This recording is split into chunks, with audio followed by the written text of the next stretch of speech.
तर मेळावा घेण्यावरून ओबीसी नेत्यांमध्येच दोन गट पडल्याची चर्चा आहे। सलग 3 मेळाव्यांमध्ये भुजबळ ओबीसी मेळाव्यांना गैरहजर होते।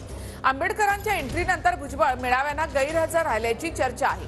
मेळाव्याचं आयोजन केलं, मात्र काही नेत्यांना कळवलं गेलं नाही आणि त्यामुळे ही फाटाफूट झाल्याची देखील चर्चा आहे। तुम्ही म्हणता की हे ओबीसींचे मेळावे आहेत, मात्र ओबीसींचे जे प्रमुख नेते आहेत, समजा छगनजी भुजबळ असतील, ते धाराशिवला आज समजा येणार नाही आहेत। मग हे वंचितचे नेतृत्व करताय आणि कुठेतरी ह्या माध्यमातून वंचितची पेरणी आहे किंवा लोकसभेची तुम्ही चाचपणी करताय असा एक सूर आहे।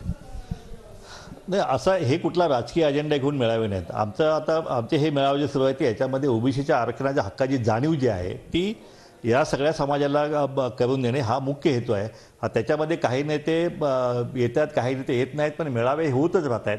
भुजबळ साहेब हे स्वतः सरकारमध्ये आहेत, त्यामुळे त्यांच्या सरकारी काही अडचणी असतील म्हणून 1-2 मेळाव्याला ते नाही, मग काही फरक पडत नाही आहे।